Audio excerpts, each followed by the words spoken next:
আসসালামু আলাইকুম, সবাইকে শুভেচ্ছা জানিয়ে কুরাইশ নিউজের রাতের সংবাদ শুরু করছি। আমি রফিকুল ইসলাম। শুরুতেই সংবাদ শিরোনাম।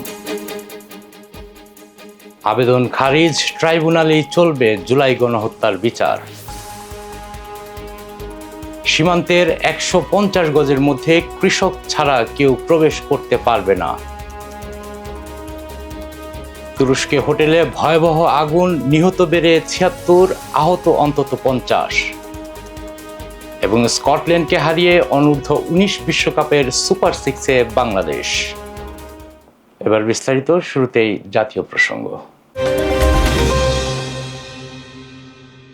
মোবাইল ফোন, আইএসপি সেবা এবং ওষুধের উপর নতুন আরোপিত শুল্ক কর প্রত্যাহার করেছে জাতীয় রাজস্ব বোর্ড এনবিআর।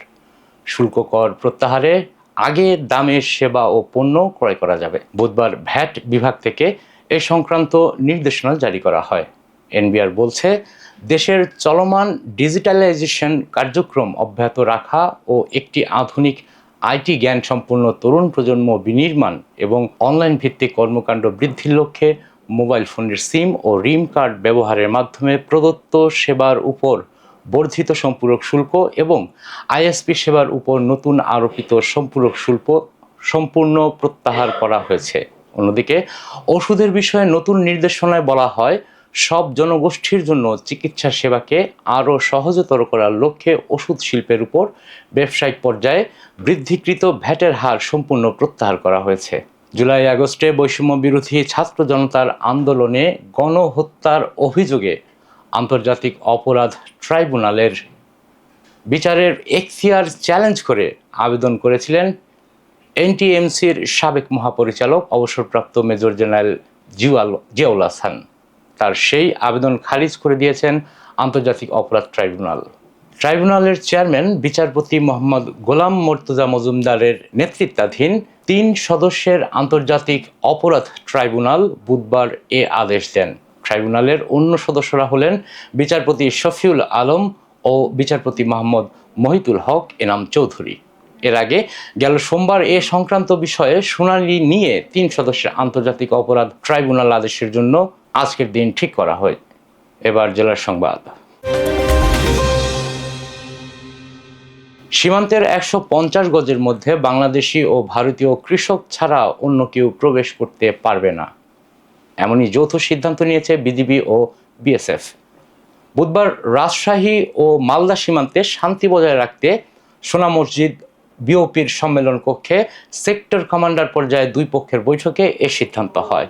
বৈঠকে বিজিবির প্রতিনিধিদের নেতৃত্ব দেন রাজশাহীর sector commander colonel Mohammad Imran Ibne এরৌফ এবং বিএসএফের পক্ষে ছিলেন মালদা সেক্টরের ডিআইজি অরুণ কুমার গৌতম। বিজিবির মহানন্দা ব্যাটালিয়নের অধিনায়ক লেফটেন্যান্ট কর্নেল গোলাম কিবরিয়া গণমাধ্যমে বিবৃতি দিয়ে বৈঠকের সিদ্ধান্তের ব্যাপারে জানান। তিনি জানান, সীমান্তের ১৫০ গজের মধ্যে বাংলাদেশি এবং ভারতীয় কৃষক ছাড়া অন্য কেউ প্রবেশ করবে না বলে ২ পক্ষ একমত হয়েছে। এবার আন্তর্জাতিক প্রসঙ্গ।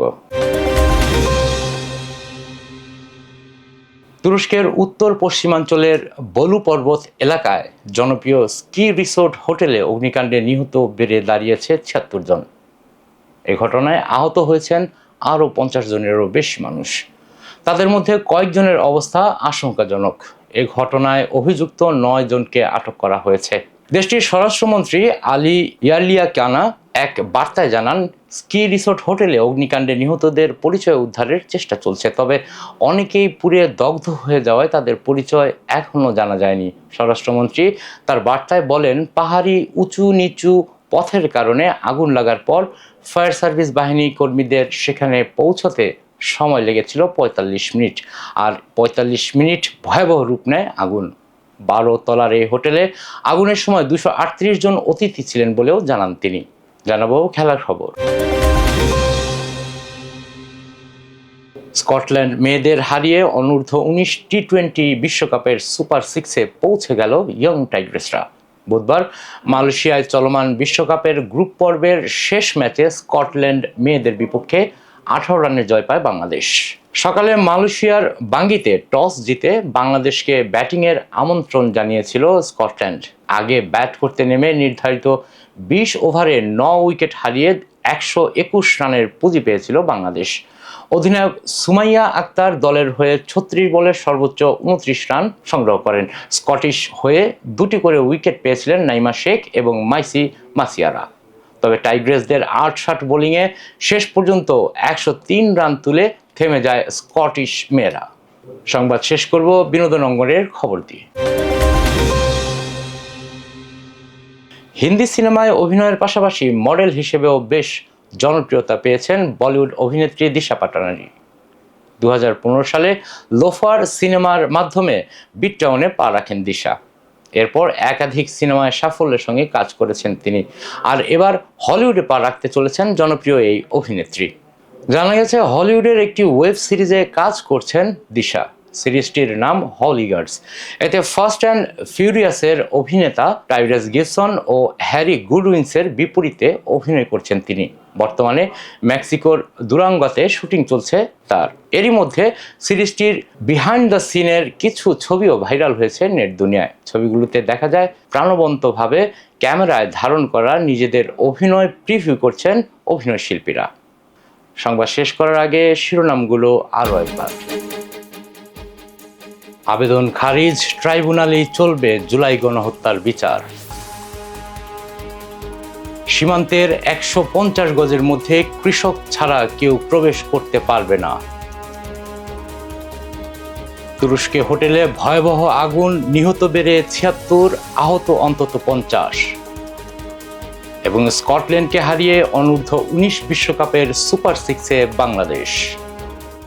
দর্শক, এতক্ষণ সাথে থাকার জন্য ধন্যবাদ। সবশেষ সংবাদ দেখতে চোখ রাখুন কুরাইশ নিউজের পর্দায় অথবা ভিজিট করুন www.quraishnews.com। কুরাইশ নিউজের পরবর্তী সংবাদ দেখার আমন্ত্রণ জানিয়ে এখনকার মতো বিদায় নিচ্ছি। আল্লাহ হাফেজ।